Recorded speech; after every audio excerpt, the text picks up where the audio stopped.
A lot of horses are either kept in a stall or out in the pasture. And of course, if your horse is kept in a stall, shouldn't be any problem catching him. You should be able to walk in the stall, walk to his shoulder, and put the halter on him. Now, a lot of problems happen when people put the halter on. I see them do it in a way that's really awkward and in a way that bothers the horse. And I'll show you the way that I do it, that I've had good luck with. I'll take the halter off this guy. So, if he's in the stall, I'm gonna, come on, get your head up.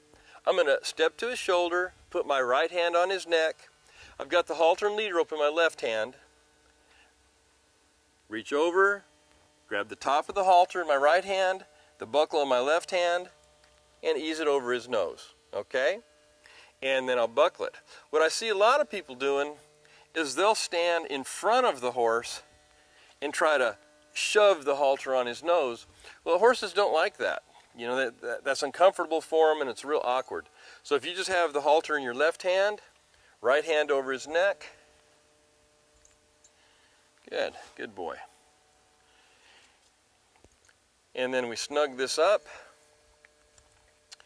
And when we tighten that halter up, we want the throat latch where, it's snug, but not, digging into him, not so tight that's digging into him. It also should be adjusted so the nose band, the nose piece, is halfway between his eye and his nostril, okay? That's a good location for the halter. Now, if your horse is out in pasture, you might have a tougher time catching your horse. If the horse is just a people horse and wants to be with people, he'll be easy to catch.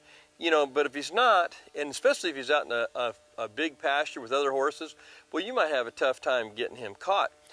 And, I don't care what anybody tells you, what kind of training that horse has had. If he doesn't want to be caught, you're not going to catch him, okay? You can teach him in the round pen to come to you and follow you around like a dog, but they're not that dumb. When they're out in that big 5-acre pasture, they know you don't have any control over them, okay? So the only way you're going to be able to get your horse caught reliably is to get him to look forward to being caught. We have a lot of horses that live in the pasture here on my place, and the way we do that is every time we catch them, we give them, a couple bites of grain, or a couple bites of hay, some kind of reward that makes them look forward to being caught. Now, if every time you catch your horse, you work him till he's in a lather and make it so that, he dreads being caught, well, you're going to have a tough time.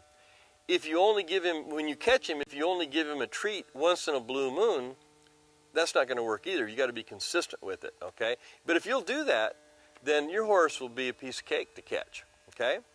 Now, the next thing we're going to do is tie our horse up to groom him and get him ready to saddle. So, you want to tie your horse to something solid. Don't tie him to something flimsy, like a gate, or I've actually seen people tie horses to a feeder, stuff like that. It's got to be solid. It's got to be a fence post. We're by my horse trailer here. I'm going to tie him to the side of the trailer, and I'm going to run the rope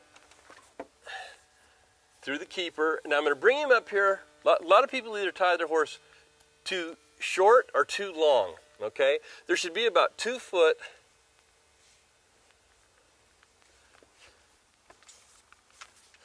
and the knot you use, you can either use a bowline knot or a slip knot. Remember, if your horse has a tendency to want to pull back, better use the bowline, because if you use a slip knot, he pulls back, it tightens down, you won't be able to get it untied. But if you tie a bowline knot, it doesn't matter how tight they pull the knot, it's really easy to get it undone. And you can see instructions on how to tie a bowline knot online. If you do a search for bowline knot, and bowline is spelled B-O-W-L-I-N-E. There'll be all kinds of information on how to tie that knot.